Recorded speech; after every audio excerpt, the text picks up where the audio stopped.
Hello, good morning students. Welcome to my YouTube channel. I hope you all are fine at your home. Yesterday we did discuss on the vestigial propagation. That is, I told you, very important part of this chapter. Today we are going to discuss the importance of the vestigial propagation. Vestigial propagation में एक बार फिर आपको बता दूं उसमें क्या देखा था हमने कि जो प्लांट में ओरिजिनल प्लांट बॉडी है उसमें से कोई ऑर्गन डिटैच हो जाता है, अलग हो जाता है और वो एक न्यू प्लांट को ग्रो करवाता है. इसको हम क्या बोलते हैं? Vegetative propagation. So today we are going to discuss the importance of the vegetative propagation. This is also very important. So in this point number 1, seedless varieties can be obtain. Vegetative propagation से क्या होता है कि actual में जो plant है उसके जो पार्ट्स हैं उसको अलग करके वो ग्रो कर जाएगा. कोई भी स्टेम है, जहाँ लीफ है, जहाँ रूट है, उसको अलग किया जाता है, ग्रो करवाया जाता है और न्यू प्लांट बन जाता है. ठीक है. और इसमें क्या होगा फिर? सीडलेस वैरायटीज हम ऑब्टेन कर लेते हैं. सीड के बिना ही प्लांट बन जाता है. ओके, सीडलेस वैरायटीज को हम ऑब्टेन कर सकते हैं. पॉइंट नंबर 2, इसकी क्या इंपॉर्टेंस है? Plants can bear flowers and fruits earlier. वो क्या लिखा है? अर्लियर. इसमें जल्दी ही फ्लावर्स और फ्रूट्स इस तरह के वे से जो लगाए जाएंगे प्लांट, उसमें फ्लावर और फ्रूट क्या आ जाएंगे? अर्लियर आ जाएंगे, जल्दी आ जाएंगे compare to the seed plants. Okay. Third क्या है? All plants are genetically similar almost to the parent plant. इसमें आपने ध्यान क्या रखना है? इसमें हमने ऑलमोस्ट लिखा है. ऑलमोस्ट का मतलब 100% नहीं होता, इसका मतलब 100% नहीं होता. इसका मतलब क्या होता है कि बहुत ज्यादा परसेंटेज क्या है कि प्लांट्स जेनेटिकली सिमिलर हैं अपनी पेरेंट प्लांट के साथ, लेकिन 100% सिमिलर नहीं है. मैक्सिमम सिमिलर हैं. जो प्लांट्स वेजिटेटिव प्रोपेगेशन से ग्रो करवाए जाएंगे ज्यादातर वो अपने पेरेंट प्लांट के साथ सिमिलर होंगे. So next point, plants which have lost the ability to produce viable seeds can also reproduce by vegetative propagation. Sometime क्या हो जाता है कि plants viable seeds को produce नहीं कर पाता. viable seed जो हमें दिखते हैं, viable मतलब जो दिख रहा है, ऐसा सीड प्लांट का नहीं बनता. तो उस कंडीशन में क्या होगा? रिप्रोडक्शन तो रुक गई प्लांट की. तो उस कंडीशन में क्या होगा? हम वेजिटेटिव प्रोपेगेशन का मेथड अप्लाई करके न्यू प्लांट्स ग्रो करवा सकते हैं उस प्लांट में से जिसकी एबिलिटी खत्म हो गई है सीड्स को पैदा करने की. आई होप कि आपको समझ आ गया होगा. इसको आपने ध्यान में रखना है. वाइबल सीड्स मतलब जो हमें दिख जाते हैं, वाइबल होते हैं सीड्स. ठीक है. अगर किसी प्लांट की एबिलिटी खत्म हो जाती है तो उस प्लांट को ग्रो कैसे करवाया जाता है? वेजिटेटिव प्रोपेगेशन से. It's may be due to stem, it's may be due to root और it's may be due to the leaf. So next क्या है हमारे पास? नेक्स्ट आपके पास टॉपिक हो गया एनसीईआरटी में, आप देख लेना, स्पोर फॉर्मेशन. हमने अर्लियर डिस्कस भी किया था, लेकिन हम फिर देखते हैं एक बार ये क्या है और इसमें एग्जांपल आपने किसकी मेंशन करनी है. मैंने डायग्राम भी बनाई है ताकि आपको बहुत ज्यादा क्लियर हो जाए ये. तो सबसे पहले कहीं भी स्पोर फॉर्मेशन आ जाए तो इसकी अगर एग्जाम्पल पूछी जाए कि स्पोर फॉर्मेशन किस में होती है बेसिकली, तो आपने याद रखना है कि इसकी सबसे इंपॉर्टेंट एग्जाम्पल आपने 10th क्लास के लिए क्या करनी है? राइजोपस. इसको इंपॉर्टेंट मार्क कर लो और नोट कर लो. राइजोपस. और राइजोपस एक्चुअल में है क्या? ये फंगस है. तो स्पोर फॉर्मेशन एक्चुअल है क्या? असेक्सुअल टाइप ऑफ रिप्रोडक्शन है. और ये किसमें होती है? ये फंगस में होती है. कौन सी फंगस में होती है? राइजोपस फंगस में होती है. स्पोर फॉर्मेशन से मतलब न्यू प्लांट्स बनते हैं. ठीक है. न्यू फंगस बनती है. फंगस कह सकते हैं. स्पोर फॉर्मेशन एक ऐसा असेक्सुअल टाइप ऑफ रिप्रोडक्शन का मेथड है जिससे फंगस ग्रो होती है. ठीक है. पेरेंट टू इसके नेक्स्ट जनरेशंस बनती हैं. ये मैंने बनाई है एक डायग्राम. ठीक है. राइजोपस की. इसमें क्या है? इसमें देखो, ये हमारे पास एक तरह की राइजोपस की रूट्स दिखा दी हमने. रूट नहीं होती कंप्लीट, ये थ्रेड लाइक स्ट्रक्चर होती है, बहुत ही ज्यादा बारीक. ये भी ऊपर वाली थ्रेड लाइक स्ट्रक्चर है, मैंने यहाँ पर मेंशन किया है. देखो इसमें क्या लिखा है? Rhizopus body made by thread like structure called Haifa. अब क्या होगा? आपको एमसीक्यू आ सकता है ऐसे कि Rhizopus body made up of thread like structure, उसको आप क्या बोल सकते हो? उसको क्या बोलना है आपने? हाइफा. HYPHAE Haifa. तो इसमें देखो ये है थ्रेड लाइक स्ट्रक्चर. एक्चुअल ये है थ्रेड लाइक स्ट्रक्चर. जैसे 1 2 3 4 5. तो ये हमारे पास क्या है? हाइफा. क्या है ये? ऐसे करके एरो कर देते हैं. हाइफा है ये. नेक्स्ट अब देखते हैं क्या है, हाइफा बियर्स स्पोरेंजिया। अब इसके पास क्या है, हाइफा के पास ये स्ट्रक्चर है राउंड वाली, देखो इसको क्या बोलते हैं, स्पोरेंजिया, स्पोरेंजिया।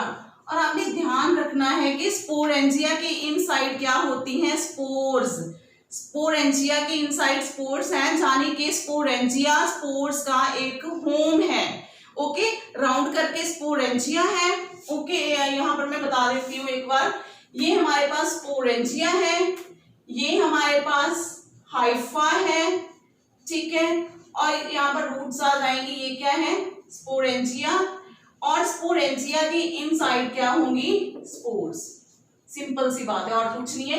ये पूरी स्ट्रक्चर किसकी है, राइजोपस फंगस की है। अब क्या होगा, अब अगर अनफेवरेबल कंडीशन आती है तो इसमें जो स्पोर्स हैं वो डिस्पर्स होके बाहर नहीं आएंगे, इसमें एक और लेयर बन जाएगी, कल भी मैंने आपको बताया था, और वो उतनी देर तक बनी रहेगी जब तक कंडीशंस फिर नॉर्मल नहीं हो जाती, फेवरेबल नहीं हो जाती जितनी चाहिए थी। जब फेवरेबल कंडीशंस आ जाएंगी तो ये लेयर डिस्ट्रैक्ट हो जाएगी, टूट जाएगी, और यहाँ से क्या रिलीज हो जाएंगे, स्पोर्स रिलीज हो जाएंगे। स्पोर्स जहां भी गिरेंगे, डिस्पर्स होंगे, वहां न्यू फंगस या न्यू राइजोपस ग्रो कर जाएगा। This is very very simple. इसमें दो तीन चीजें याद रखनी है। एक तो ये कि स्पोर फॉर्मेशन की एग्जांपल क्या है, मेन फंगस है, कौन सी फंगस है, राइजोपस है। सेकेंडली आपने ये याद रखना है कि जो राइजोपस फंगस है इसकी थ्रेड लाइक स्ट्रक्चर होती है और उसको हम क्या बोलते हैं, हाइफे। हाइफे जैसे ये हाइफा 1 2 3 4 5, और हाइफा के ऊपर राउंड स्ट्रक्चर है, इसको क्या बोलना है, स्पोरेंजिया। ठीक है, स्पोरेंजिया, स्पोर भी बोलते हैं, स्पोरेंजिया स्पोर भी बोल देते हैं इसको, ठीक है। और उसके इनसाइड क्या होता है, स्पोर्स होते हैं। और स्पोर डिस्पर्स कब करेंगे, जब फेवरेबल कंडीशन आएगी। इन केस आपको ये क्वेश्चन आ गया एमसीक्यू तो आपको याद रखना होगा कि स्पोरेंजिया ने डिस्पर्स कब करना है, जब फेवरेबल कंडीशन आएगी। इन केस के आपको उन्होंने बोल दिया कि कब डिस्पर्स करेंगे, अनफेवरेबल, फेवरेबल, जब बोथ ए एंड बी, जब नन ऑफ दीज। तो इसका आंसर क्या होगा, डिस्पर्स तभी करेंगे जब कंडीशन क्या आ जाएगी, फेवरेबल कंडीशन आ जाएगी। आई होप कि आपको ये क्लियर हो गया होगा। अगर कोई डाउट है तो आप साथ ही साथ क्लियर भी करते जाना और खुद भी आप रेफरेंसेस बुक्स को फॉलो करो ताकि आपकी क्लियरेंस और होती जाए। So now we are going to discuss the next topic from your NCERT, that is sexual reproduction. This is also very easy topic. As you know that in sexual reproduction, two parents are involved. In sexual reproduction, पहले लिख लेते हैं हम sexual reproduction. Video को फटाफट से आप like कर दीजिए, करें लाइक्स फिर आपके कम आते हैं अब। हाँ जी, सब्सक्राइब करो आप चैनल, मैक्सिमम और सेंड करो, ठीक है। और सेल्फ स्टडी के ऊपर ज़्यादा ध्यान दो क्योंकि ऐसे देख के नहीं आपको आएगा। सेल्फ स्टडी जितनी करोगे आप, आपको उतना ज़्यादा एक ग्रिप बनेगा आपके सब्जेक्ट के ऊपर। सो अब है सेक्सुअल रिप्रोडक्शन। तो सेक्सुअल रिप्रोडक्शन में सबसे पहले क्या होता है, in sexual reproduction two parents are involve, ठीक है। टू पेरेंट इन्वॉल्व होते हैं और टू पेरेंट कौन कौन से होते हैं, मेल एंड फीमेल। ये हम दोनों की बात कर सकते हैं। हमारे पास कुछ ऐसे प्लांट्स भी होते हैं जो सेक्सुअल रिप्रोडक्शन करवाते हैं, अदरवाइज एनिमल्स हो गए, ठीक है। एनिमल्स रिप्टाइल हो गए और जिसको बोल सकते हैं मैमल्स हो गए, ये सारे क्या करवाते हैं, रिप्रोडक्शन का वेन का क्या है, सेक्सुअल मोड ऑफ रिप्रोडक्शन है।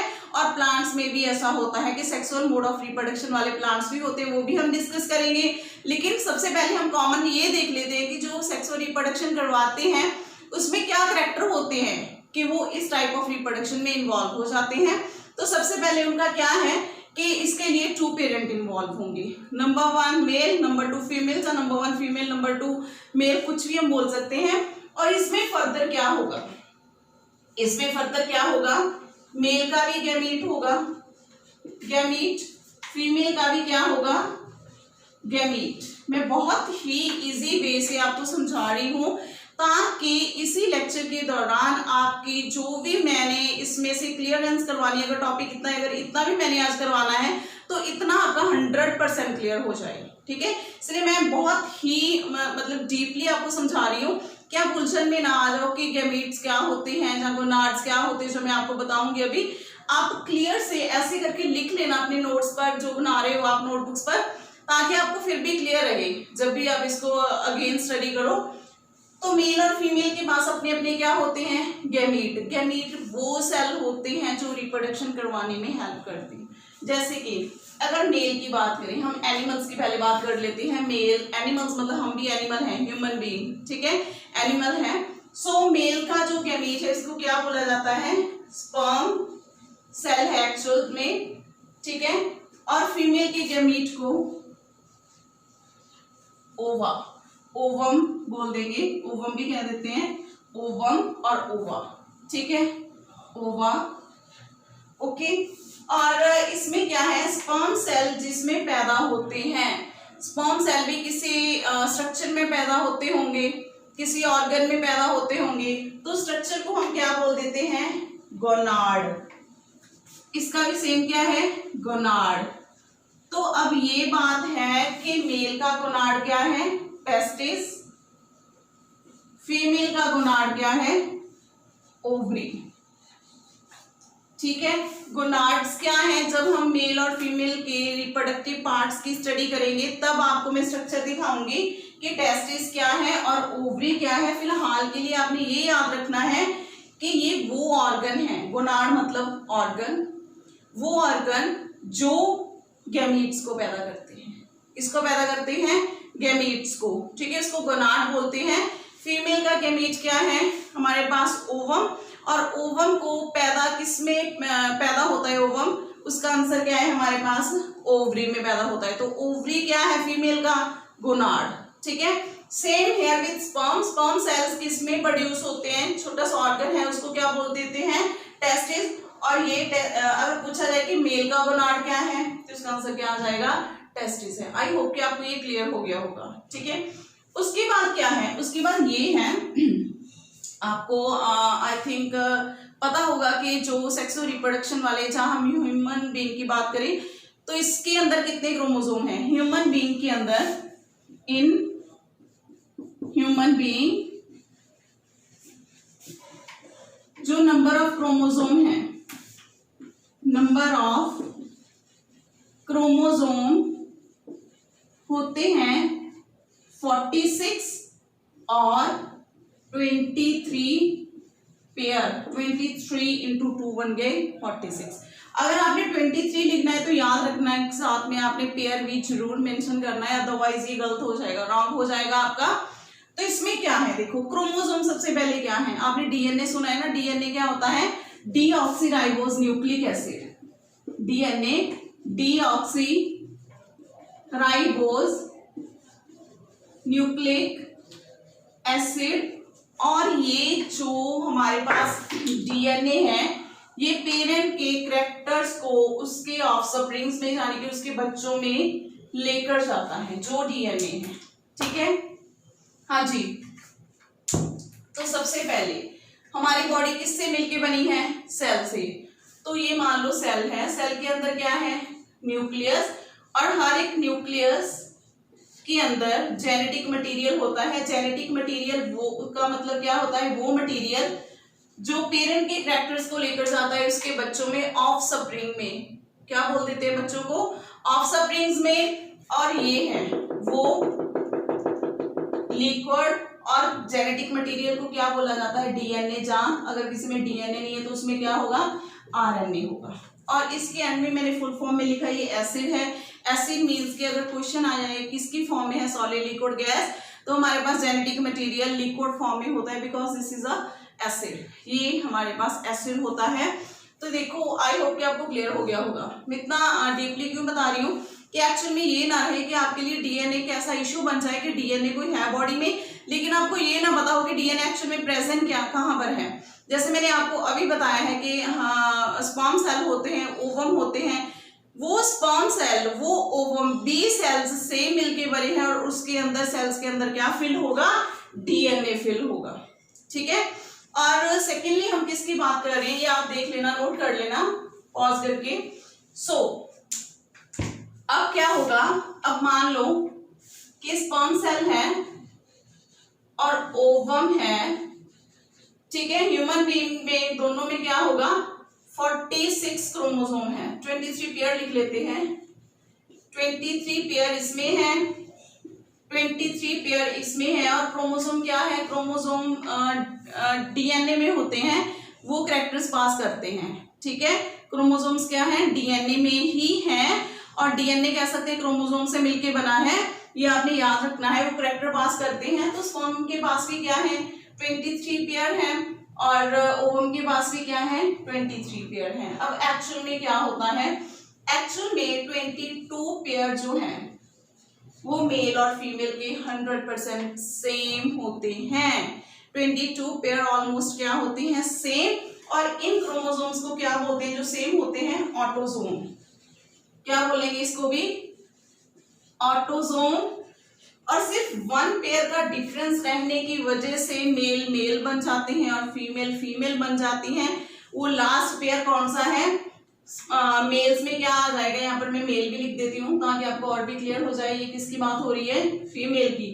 तो मेल में होता है XY और फीमेल में क्या होता है, वो लास्ट पेयर XX। देखिए 22 पेयर हो गए, और ये और ऐड कर दिया हमने, क्या बन गए टोटल 23। ये 22 है, एक और पेयर हमने ऐड कर दिए, कितने पेयर बन गए, 23 पेयर बन गए, ठीक है। तो ये देखो लास्ट पेयर हमारे पास डिफरेंट है। तो जो डिफरेंट पेयर है वो कौन सा पेयर है, इसको क्या बोलेंगे, सेक्स क्रोमोसोम का पेयर है, क्योंकि यही डिटेक्ट करता है कि सेक्स क्या है, मेल है या फीमेल है।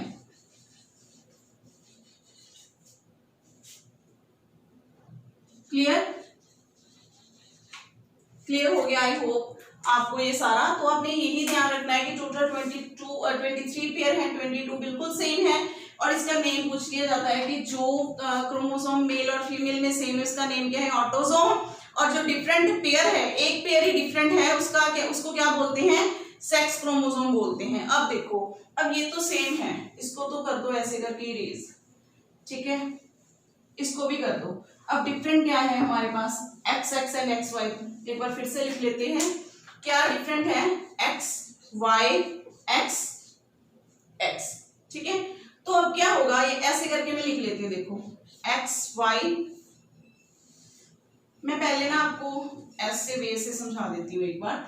मान लो कि मेल का X फीमेल की X के साथ ही ज्वाइन कर गया, तो क्या बन गया, XX, जान की होने वाला बच्चा क्या होगा, फीमेल, क्योंकि फीमेल डिनोट्स बाय XX। अगर मेल का Y और फीमेल का X आ गया तो क्या बन गया, XY, और ये क्या बन जाएगा, मेल डॉटर, मेल बन जाएगा होने वाला बच्चा।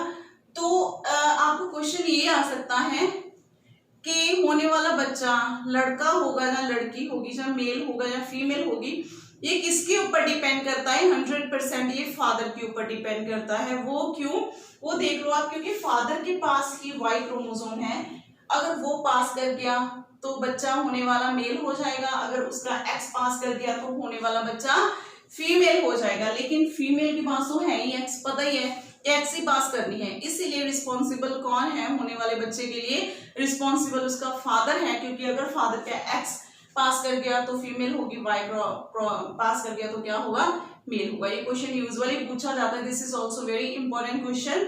और यहाँ से फर्दर हम कल डिस्कस करेंगे। आज के लिए कुछ न्यू था आपके लिए, वो आप फिर डिस्कस कर लेना। सेक्सुअल रिप्रोडक्शन में आपको मैं ऑरली फिर एक बार बता दूं कि 2 पेरेंट इन्वॉल्व होते हैं, और इसमें मेन जो होते हैं सेल्स होते हैं 2 टाइप के, जैसे कि स्पर्म हो गया और ओवम हो गए। इन दोनों को हम क्या बोलेंगे, गैमीट, फीमेल के। और गैमीट किसमें पैदा होते हैं, गोनाड्स में।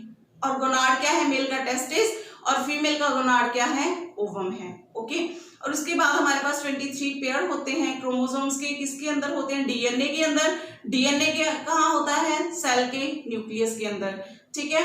और उनमें से 23 पेयर्स में से 22 जो क्रोमोसोम्स हैं वो सेम है, उसको ऑटोसोम बोलते हैं। 1 पेयर सिर्फ डिफरेंट है, उसको क्या बोलेंगे, सेक्स क्रोमोसोम, जो यहाँ पर हमने मेंशन किए हैं, ठीक है। और who is responsible for the sex of the child, बच्चे की सेक्स के लिए कौन रिस्पॉन्सिबल है, father is responsible, because father have 2 different type of chromosome, one is X, one is Y. When X is crossed with this X, then female child will born. If Y of the male crossed with the X of the female, then female child will born. So responsible 100% कौन होगा, उसका father होगा। I hope को आपको lecture clear हो गया होगा और इसको आप फिर एक बार रिवाइज कर लेना। सो आज के लिए इतना ही। Thank you so much. Have a nice day.